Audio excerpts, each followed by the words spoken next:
реалност от Стоян Вълков.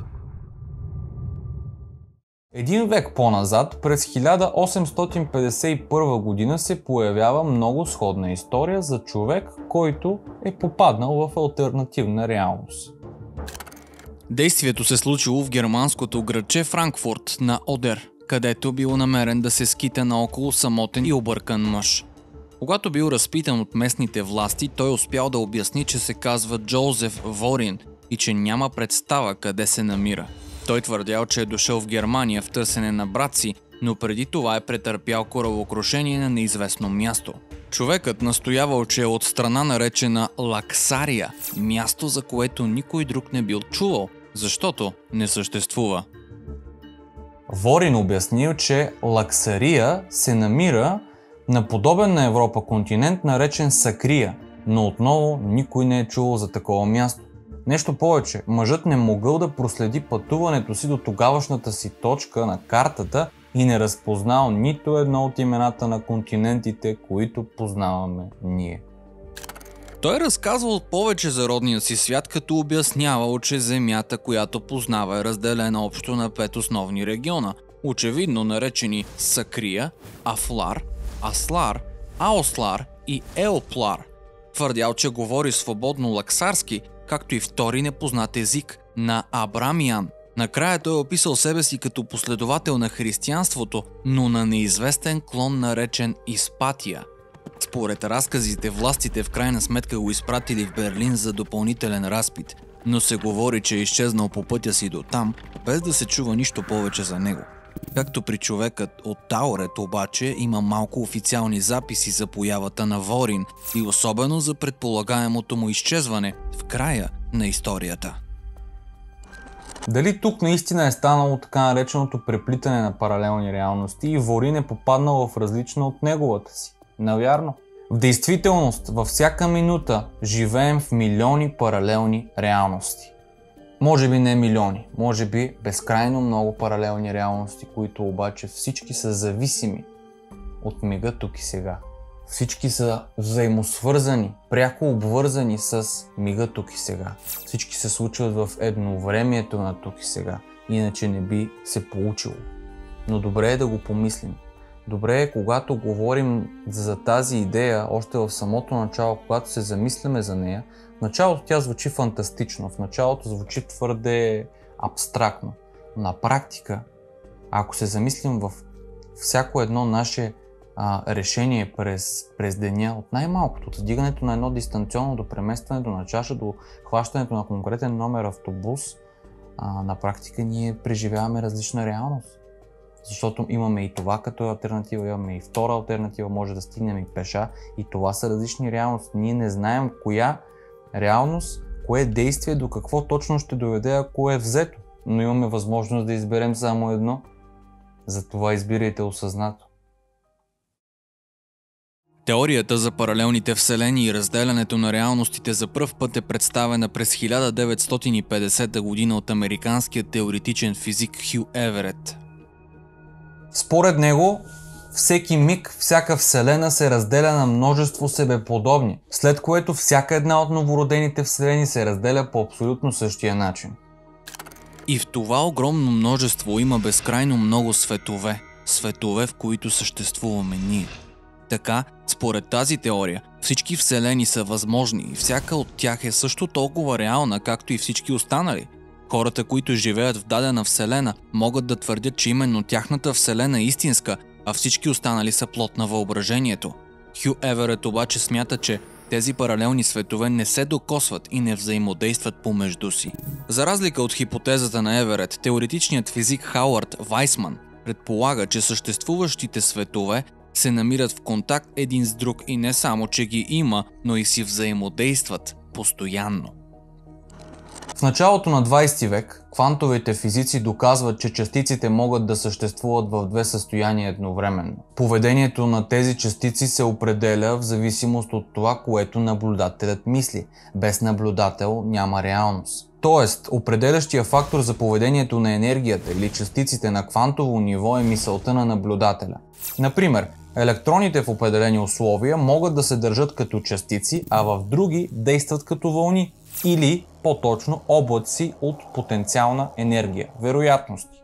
Вашата вяра, очакване, избора най-вече влияе върху това в какво ще се превърнат тези частици. Дадено разликата между твърда частица, твърда в кавички, и вълна е огромна. Едното е енергия, другото го приемаме за материя. И тогава интересният момент е, че ние отново чрез нашия филтър за разделение отново искаме да намерим правилното решение, да стигнем до правилния, до точния резултат. В крайна сметка кое е? Енергия ли е или е материя? Твърдо ли е или не е? Вълна ли е или е частица? Мога ли да го пипна или всичко се движи в пространството? Отговорът е, че преливат една в друга. От едната страна е енергията, от другата е материята. Всъщност това е листа на Мьобиус. Едното прелива в другото постоянно. И фокусът към една от вероятностите определя характера на резултата. В случая изборът. Това е разковничният момент. Без избор всичко остава възможно. Тогава е и вълна, и частица. В квантовата физика има невидимо поле от потенциал, което чака някой да вземе решение какво трябва да се случи. Това квантово поле не създава нищо само по себе си, поради което квантовата физика може да изглежда сложна. Но основната идея е ясна. Всеки човек има силата да влияе на това поле и да решава какво да стане реалност. Това квантово поле е смесица от две неща – потенциални състояния, нереализирана енергия и проявени състояния, това, което наричаме материя. Полето е навсякъде, действайки като тристранна връзка между потенциал, проявление и взаимодействието между двете. Това взаимодействие се влияе от движението или дори от акта на мислене, който помага да се оформи това, което смятаме за реалност и съществуване. Така според теория от когиталността всички ние живеем постоянно в паралелни реалности и се преместваме всеки миг 10 на 44 пъти в секунда. Всички трептим и вибрираме през нулевата точка или през така наречения източник, където времето тече с безкрайна скорост, а пространство няма. Всичко е в едновремието на тук и сега. Така наречената природа на Бог е съвременната теория за нулевата точка. Тази нулева точка Вадим Зеланд нарича пространство на варианти. То съдържа информация за всичко, което е било, всичко, което е и всичко, което ще бъде. Не съществуват никакви ограничения като сценарии за съдбата на човека, защото това пространство на варианти е безкрайно. И когато нашето съзнание пътешества в него или минава като през гара, то оформя нашата реалност. Колко са нашите възможности? Колко са нашите вероятности? Колко често се замисляме, че имаме повече от един път в нашия живот и във всеки момент можем да обърнем на 180 градуса и да продължим в изцяло друга посока. Айде сега сме честни и колко често си мислим, че имаме само един път и какво беше? Аз нямам друг избор. Освен да работя на мястото, което не ми допада и там не срещам човек, който обичам и на който искам да държа и просто не се получават нещата. Нямам избор, какво да направя, иначе ще оставя на улицата. Добре, да ти пробвал ли си, опитал ли си, направил ли си действия към другата вероятност, че да знаеш дали ще останеш на улицата, или си слагаш предварителното ограничение или придаваш значение на дадена вероятност, която не си преживял. И в един по-интересен план, на практика ти я определяш, категоризираш, за да оправдаеш сегашния си избор. Защото ти харесва да работиш там ли? Ми не. Виждате ли как сами изпадаме в собствените си парадокси? Отговорите са пред нас, отговорите са дадени в древността. Физиката вече има изключително много доказателства, които са теоретично и практически доказани. На практика, ако до сега оправданието ни е било, че няма доказателства, вече и това не е валидна версия. Единственото, което остава като реална пречка е страха.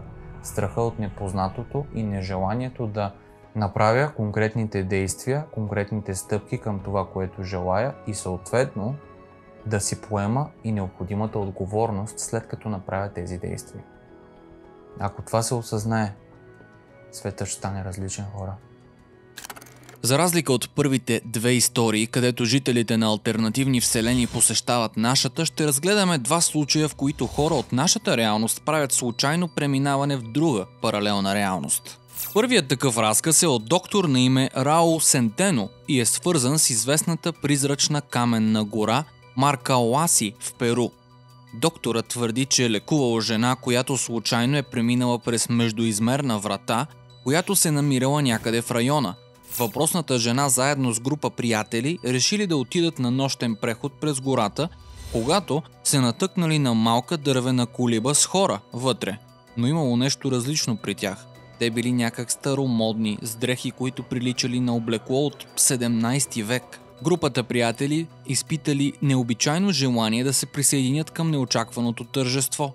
И така жената, пациент на доктора, се опитала да влезе в кабината, преди приятелите й да размислят и да я дръпнат обратно, но не преди половината от тялото й да мине през вратата.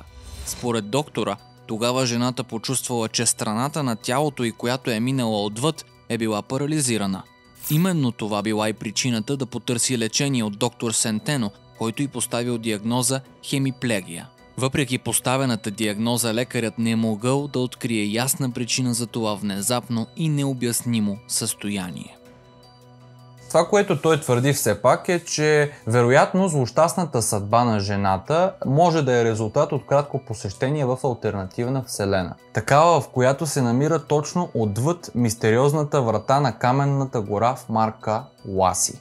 Но как точно се случва това преминаване от една реалност в друга? Много интересно.